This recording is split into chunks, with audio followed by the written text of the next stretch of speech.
Well, once again I must apologise for the birds. A little bit excited.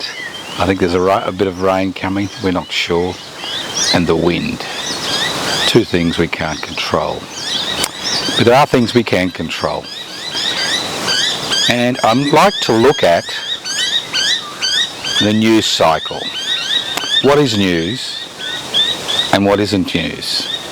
And the reason I'm interested in what is news and what isn't news is that these sites, whether they're virtual or legacy media, set the agenda amongst the general population about what is important and what isn't important.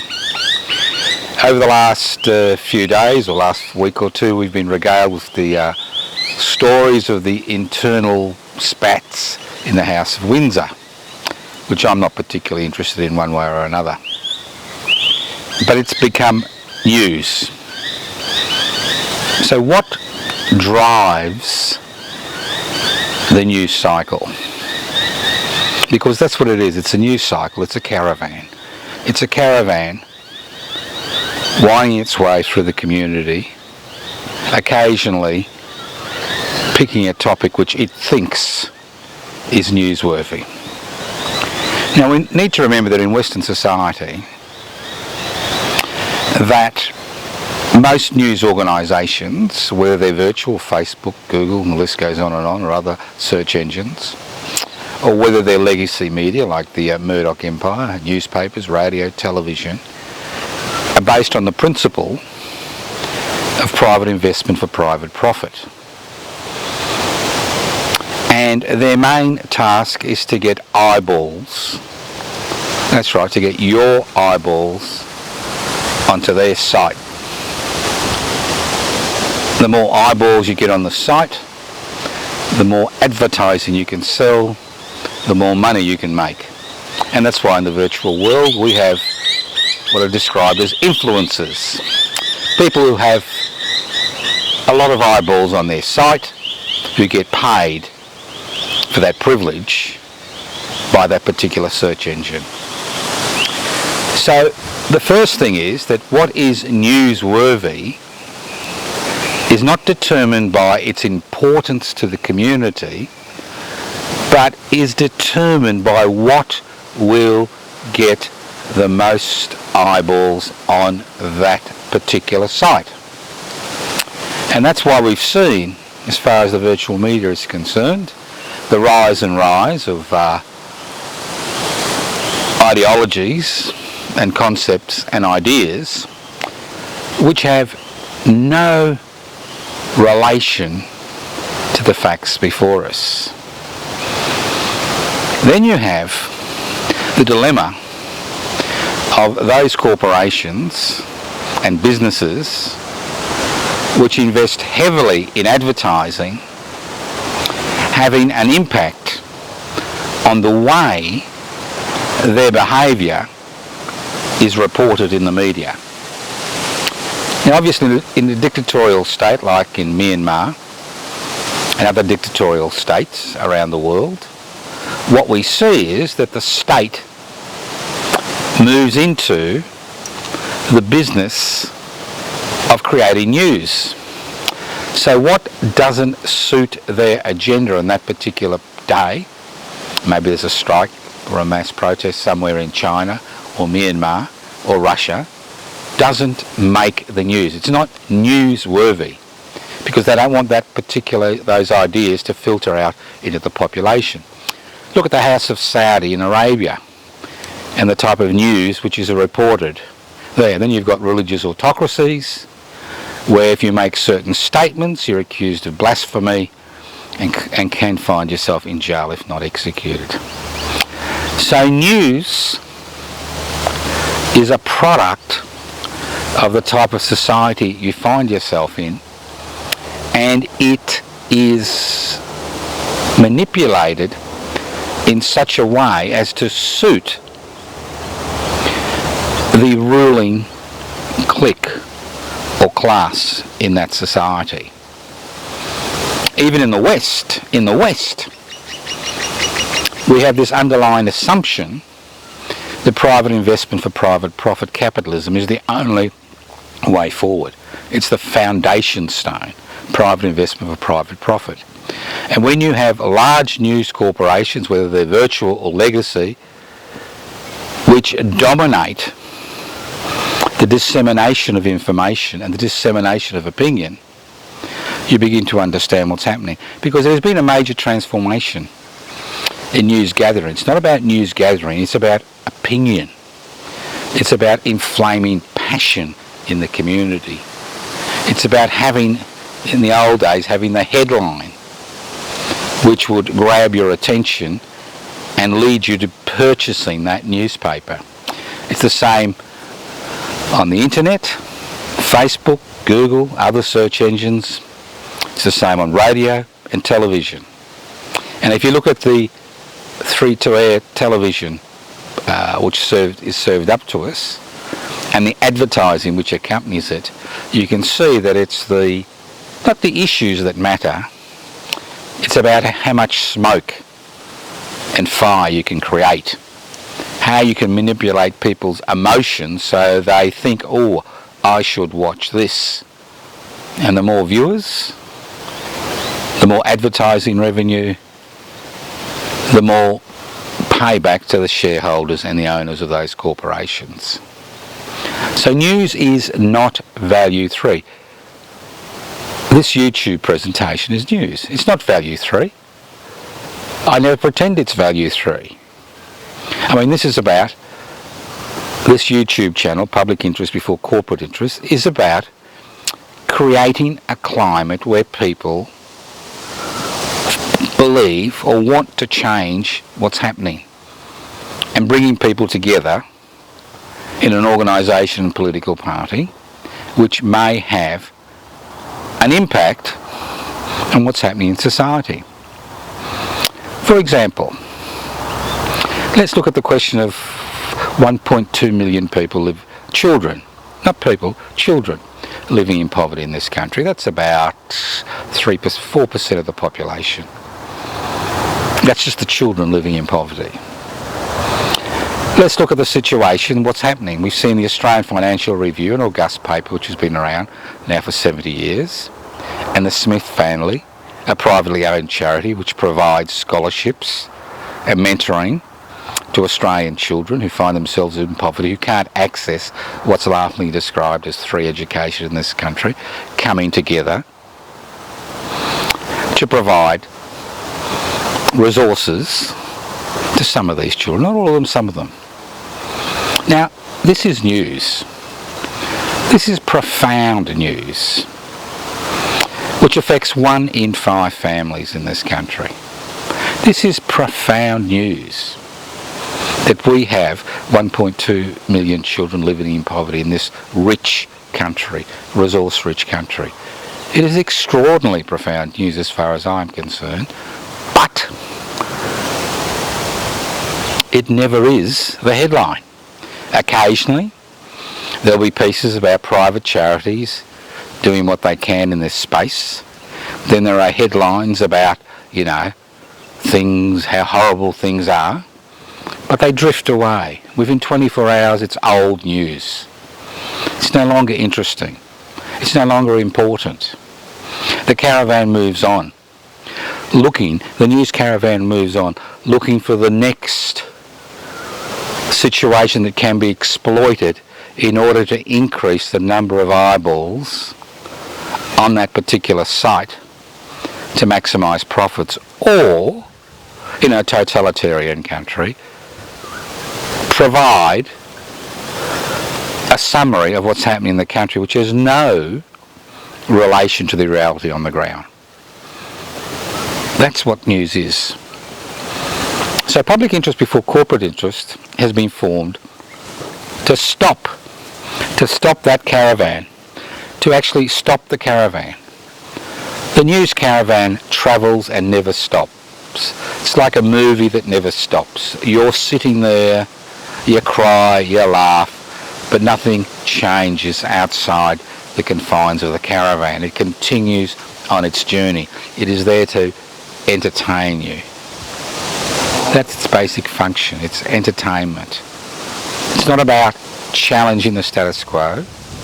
It's not about raising important issues. For example, when we had the robo-debt fiasco in this country, where the government illegally persecuted people who received social security benefits because it claimed they'd been overpaid, there was little, in the early stages, there was little concern about what was happening on. It was all about leaners and lifters, dole blutchers, people sucking off the system. I mean, if somebody does something, who receives a job seeker allowance to augment their income, maybe a little bit of fraud, a little bit of extra work, as far as most news outlets is concerned, it's major news.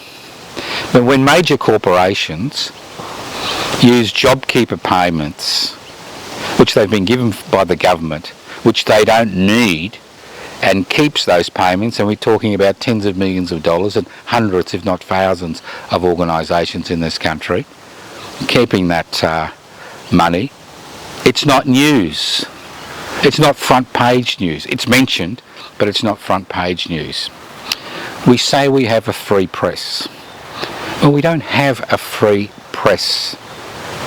A free press is not constrained by what their major advertisers think.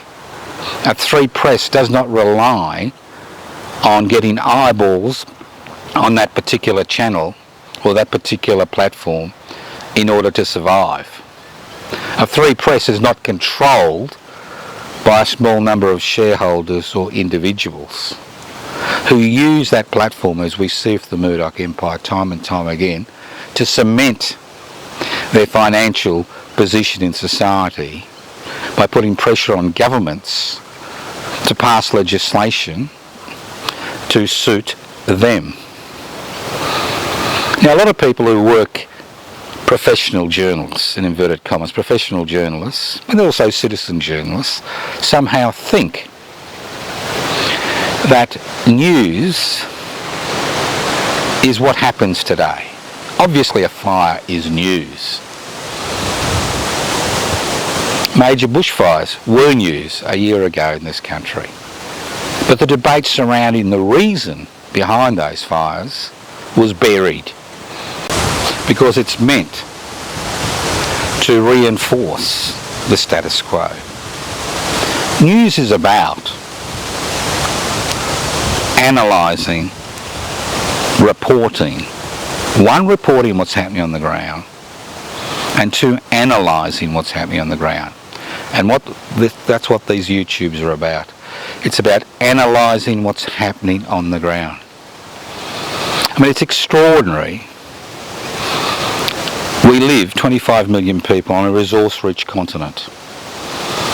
And the fact is that over a third of the population lives on social security benefits.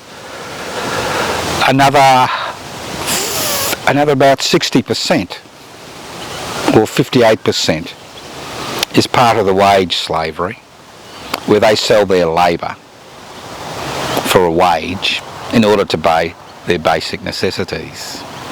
And over the last 40 years, it's extraordinary that we've seen legislative agendas by both the major political parties which have stripped Australians of everything their parents, grandparents, great-grandparents fought for.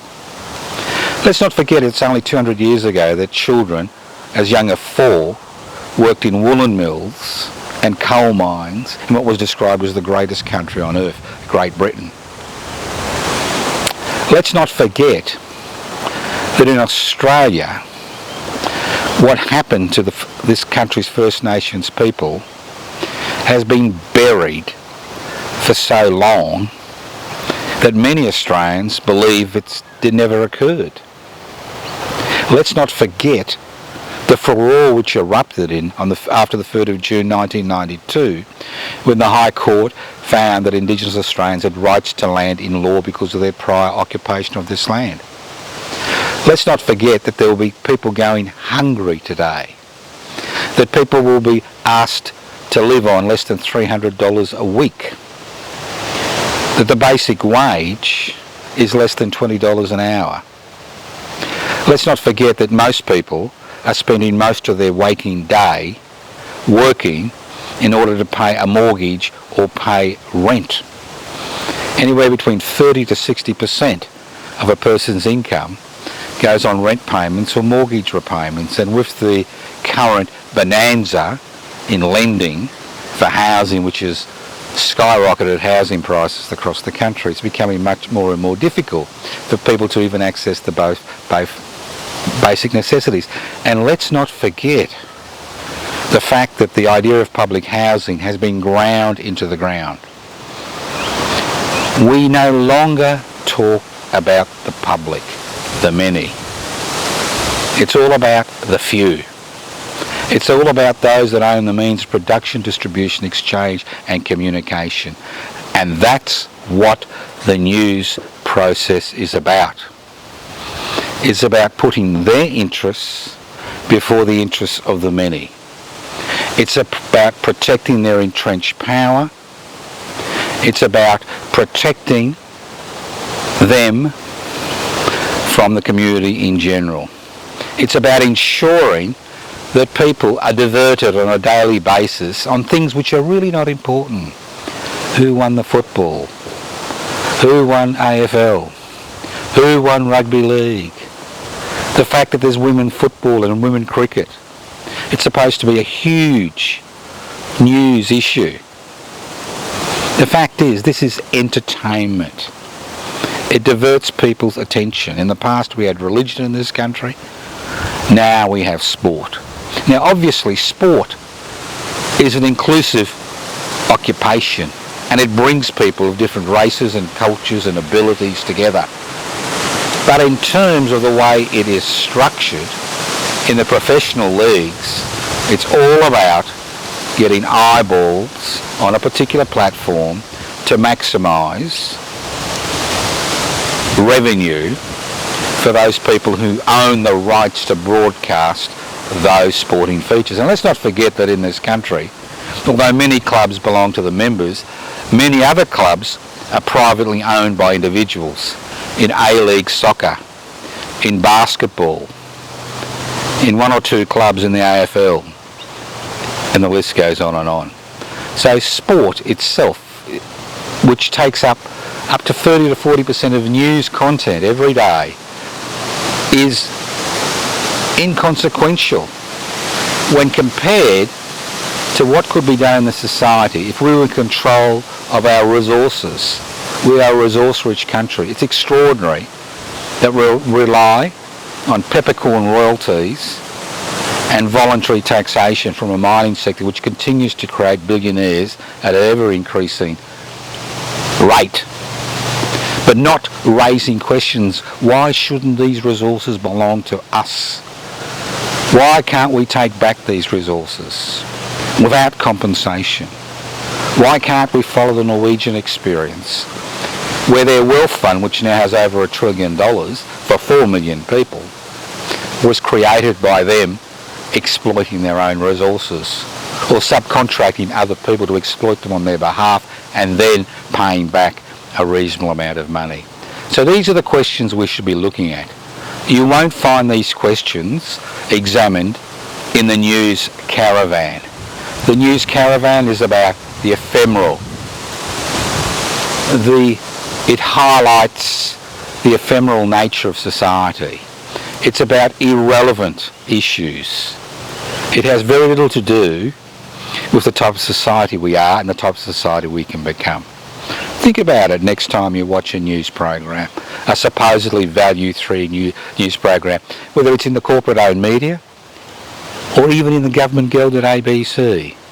Have a look at how the issues are handled and the type of censorship which is practiced. Not a censorship based on allowing idiots who peddle fake news to have platforms, but censorship based on the fact that these organisations never look at where power is held, how power is shared, who owns our resources, how wealth is created, and how change can occur. And that's why I encourage you to look at the Public Interest Before Corporate Interest website, pipsi.net, and think about joining us. We're currently in the process of getting 550 members to register as a federal political party. We're at about 82% of the way there. We need about another 100 members on the electoral roll. The ball's in your court. We can only do so much. The ball's in your court. You can be a spectator, or you can get off the caravan, the news caravan, and you can be involved in activities which is necessary to create the climate for change in our society in 2021.